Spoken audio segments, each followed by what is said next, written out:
아내가 이제 육아 때문에 좀 어떤 힘들어하거나 남편과의 이런 가치관이 달라서 서운할 때 어떻게 공감을 좀 하면 좋을까? 아내가 힘들다고 얘기할 때 네. 절대로 하지 않아야죠.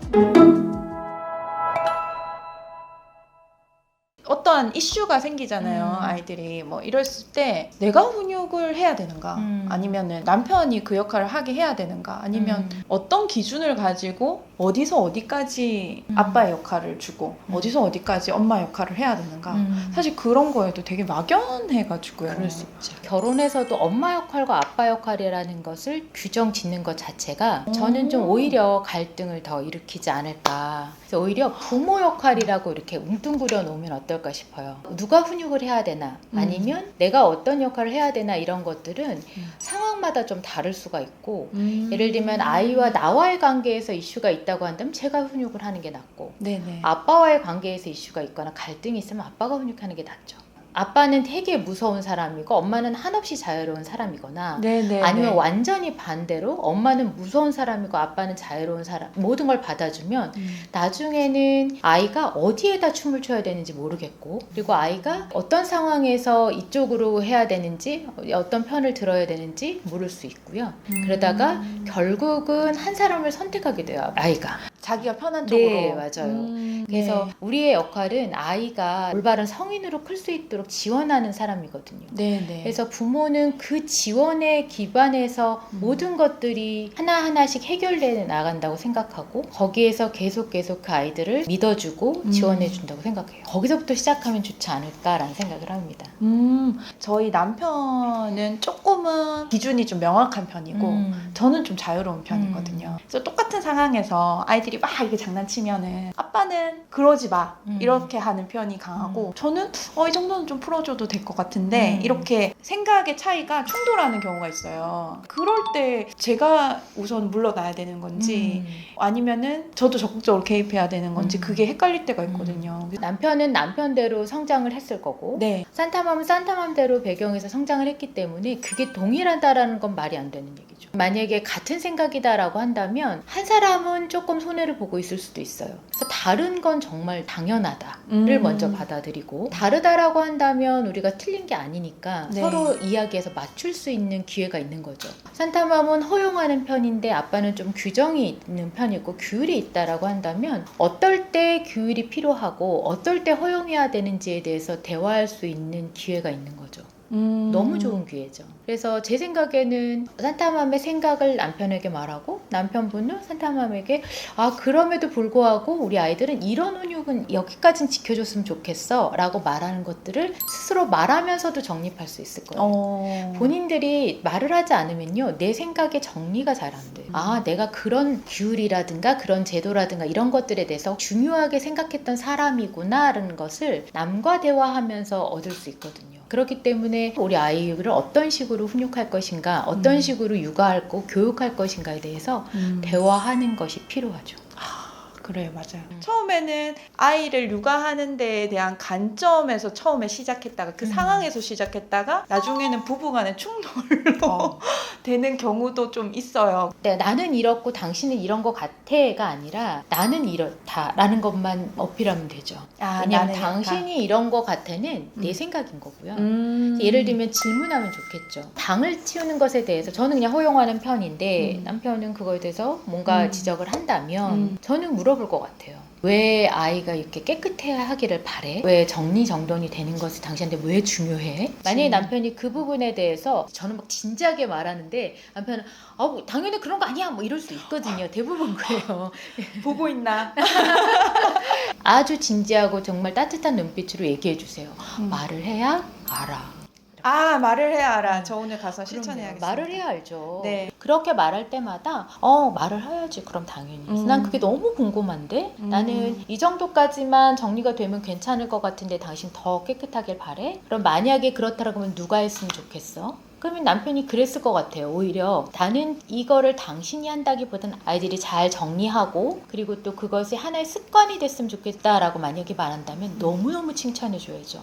그 남편이랑 어떤 이슈가 딱 생겼을 때 이게 감정에 휘둘려서 이렇게 질문할 생각은 잘 못 해봤던 것 같아요. 그럼요. 그럼 우리 남편들은 좀 어떻게 해야 될까요? 집집마다 조금 다르지만 거의 아내들이 육아나 훈육을 담당하는 경우가 많잖아요. 그럼. 그럴 때 남편이랑 이렇게 충돌이 생기거나 이제 아이들과의 이런 불화 그런 것들이 있을 때 남편은 어떻게 해야 될지 저는 강사님의 말씀을 탁 캡처해서 저희 남편한테 딱 보여주고 싶어가지고 제일 먼저 중요한 거는 아까 말씀드린 것처럼 아빠 역할, 엄마 역할이 없다라는 거를 먼저 남편분들이 그걸 인지하셨으면 좋겠고 아내는 주고 나는 부다 그 개념을 좀 내려놨으면 좋겠어요. 제 책에서도 그런 얘기를 했지만 네. 절대로 아내는 주고 남편은 부가 없어요. 통상적으로 말하는 좋은 대학을 보내려고 하면 세 가지가 가장 중요하다고 하잖아요. 엄마의 정보력과 네. 남편의 무관심과 네. 아빠의 무관심과 그리고 할아버지의 재력인데 네.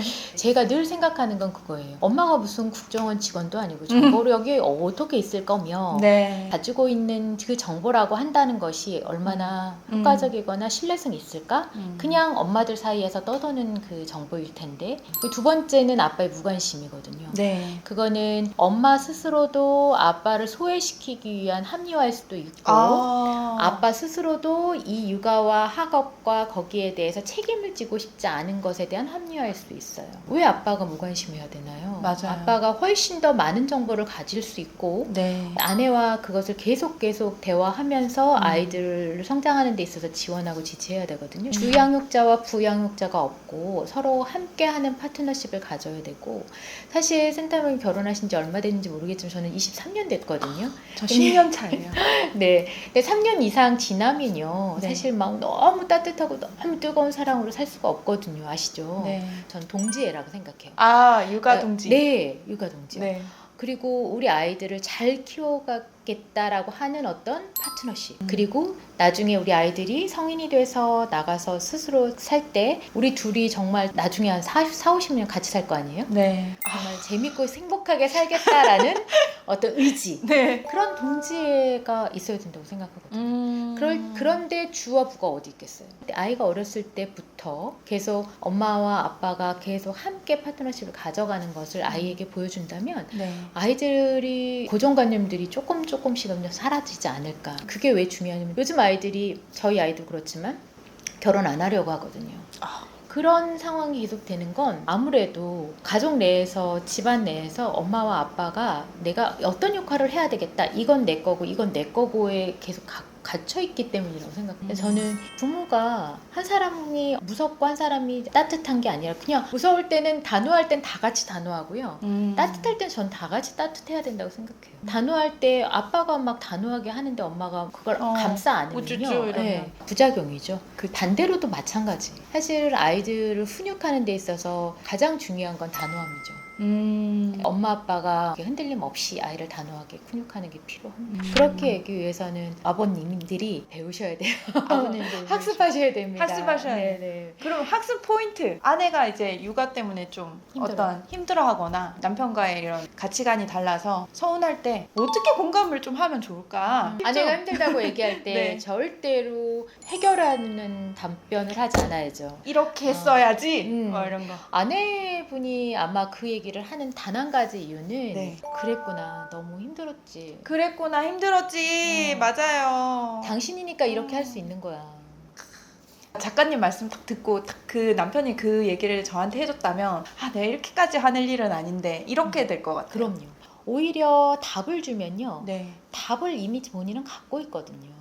되게 서운해요. 답 근데 줄 때. 본인은 갖고 있는데 그 사람이 답을 주면 거기에 대해서 네. 저항하게 되어 있어요. 내가 안 해본 줄 알아? 그리고 그게 말이 쉽지 다시 해봤어? 그게 저항이거든요. 맞아요. 그래서 오히려 그렇게 하려면 아예 입을 닫으면 돼요. 제가 항상 그래요. 그런 말 하고 싶을 때 입을 닫아. 차라리. 네, 차라리 내가 힘들고 어려울 때 공감해주면 너무 감사하고 인정해주면 그거 더 하고 싶고 맞아. 존중해주면 너무 따뜻하고 맞아. 그쵸? 산타맘도 그렇죠. 네네네. 저도 마찬가지입니다. 맞아요. 그래서 그런 것들을 다 할 수 있는 건 음. 돈이 들지 않고 힘이 안 들어요. 다 말로 할 수 있는 거죠. 그러니까 말 한마디에 네. 천냥빚을 갚는데 네, 그죠? 그래서 그렇다고 해서 립 서비스만 하라는 게 아니라 그 말에 진짜 내가 책임을 가지고 네. 행동하는 것이 필요하죠. 저는 가장 중요한 건 남편분들이 내가 이 아내를 위해서 뭘 해줘야지, 너를 위해서 이렇게까지 해주는데 왜 이렇게 불만이 많아가 아니라 이 아이를 키우고 이 살림하는 거 다 같이 함께 하는 거잖아요. 만약에 아내가 전업주부예요? 그러면 그 일을 해주지 않으면 그분이 나가서 어떻게 일을 하실까요? 그럼요. 근데 저는 완전 파트너라고 생각해요. 그래서 그 파트너십을 가져야 끈끈. 끈끈하게 나중에 40년, 50년 같이 살 수 있죠. 아.